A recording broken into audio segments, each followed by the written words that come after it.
2017 жылдан тарта Кыргызстан өзүн кумшекер менен камсыздай ала турган болот. Бала бакчаларга электрондук кезек уюштурула баштады. Кыргызстанда көгүлтүр оттун баасы 8 тыйынга кымбаттады. Алдыда ушул жана башка жаңылыктар менен тааныша аласыздар. Сиздер менен түз эфирде Асель Бусурманкул кызы. Саламатсыздарбы?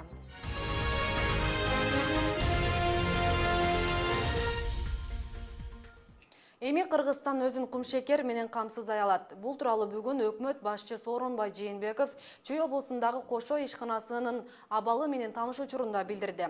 Айтымда келаткан жылы аталган заводду ишке киргизүү менен кант кызылчасын кайра иштетүү маселеси чечилип, калк ата мекендик кумшекер менен камсыздалып, миңдеген жергиликтүү тургундарга жумуш орундары түзүлөт.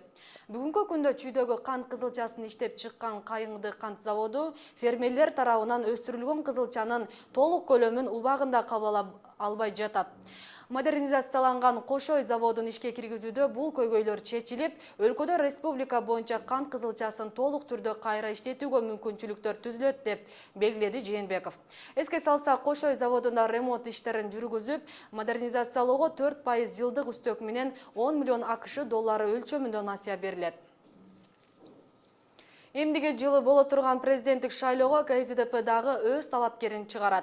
Бул тууралуу президент Алмазбек Атамбаев бүгүн өтүп жаткан маалымат жыйынында билдирди. Демократиялуу өлкөлөрдө мураскер болбойт. Мен да кийинки президент ким болорун дагы билбейм, деди президент.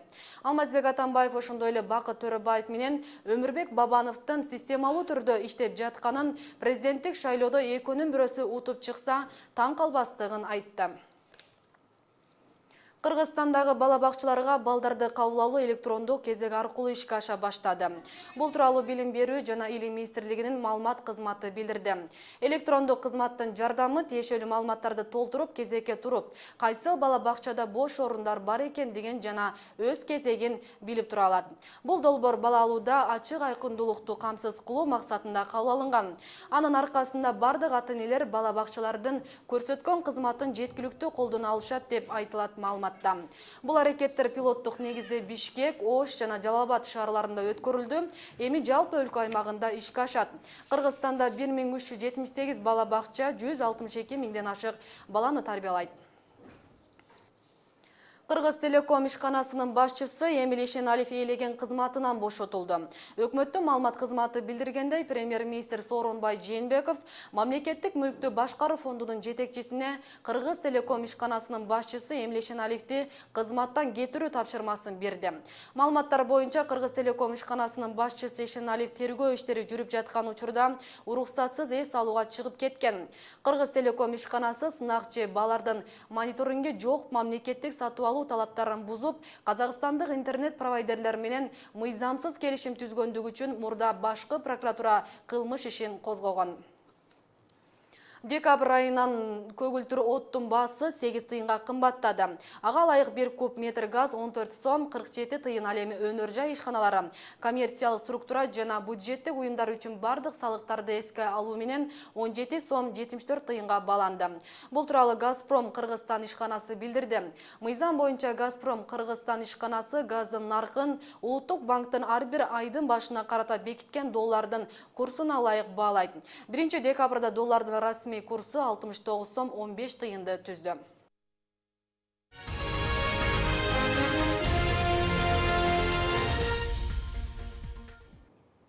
Жалал Абадда таксист жүргүнчүсүн өлтүрүп кетти. Милициянын билдирүүсүнө караганда, айдоочу машинесине чыккан кардарды сабап, жарым жан абалында талага таштап качкан.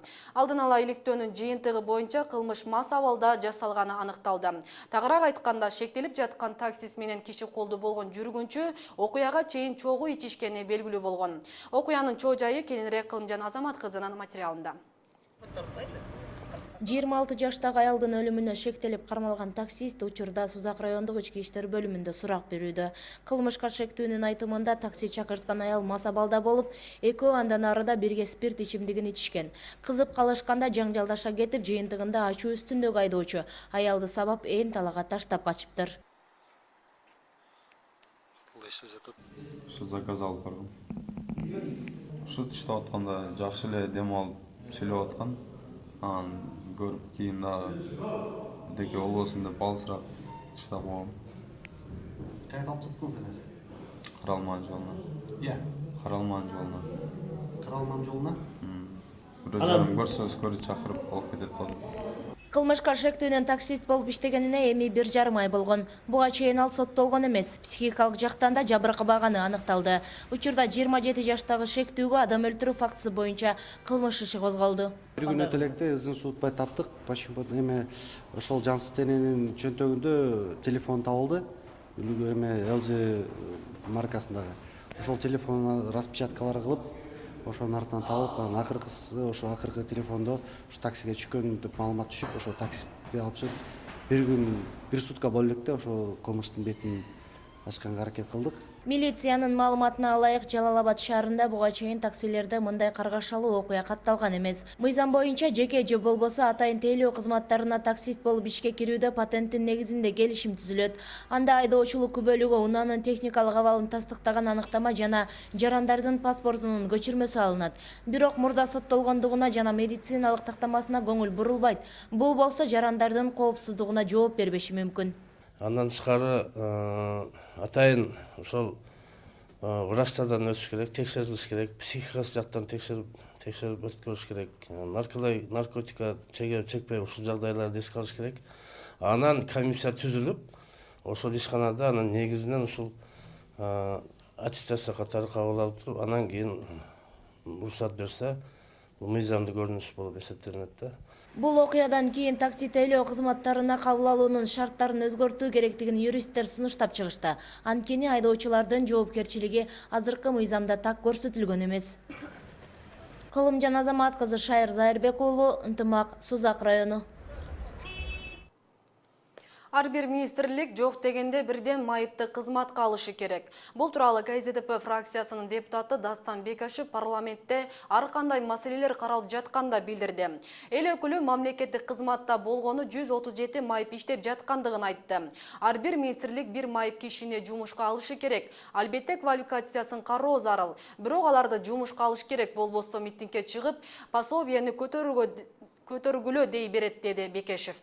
Ал эми билим берүү министрлиги да мүмкүнчүлүгү чектелгендерге шарт түзүп берүүсү керектигин айтып, жалпы республикалык тестирөө аларга тоскоолдук жаратып жаткандыгын кошумчалады. Жалал-Абадта бүгүн биз СПИДке жана баңгизатка каршыбыз деген уран астында акция өттү.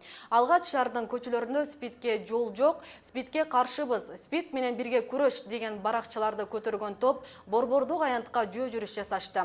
Облустук СПИД борбору менен шаардык мэрия биргеликте уюштурган акцияга студенттер, мектеп окуучулары жана саламаттыкты сактоо кызматкерлери тартылган. Жалал-Абад облусу боюнча бул илдет менен 781 адам катталса, анын ичинен эң көп катталгандар шаардыктар түзөт. Башкача айтканда шаар боюнча 329 адам бул илдетке чалдыккан. Кан жана баңгизат аркылуу жуктуруп алгандар көп болууда. Буга каршы күрөшүү максатында бир канча иш-чаралар жүрүүдө. Биздин шаардык мэрия тарабынан жергиликтүү бюджеттен атайын жанагы ВИЧ-СПИД илдетине чалдыккан энелерден төрөлгөн балдар үчүн, азык заттар үчүн акча каражатын бөлөбүз. Ар жылы быйыл дагы 300 000 сомгодой акча каражаты бөлүнгөн. Алар өз убагында төлөнүп берилип жатат. Ошондой эле бизге арыздар менен кайрылганда атайын биздин материалдык жардам боюнча комиссиябыздын чечими менен акча каражаттарын бөлүп берип турабыз. Сиздер ушул саатка алынган жаңылыктар менен тааныш болдуңуздар. Ушул жана башка жаңылыктарды биздин Ынтымак Чегит KG сайтынан дагы таба аласыздар.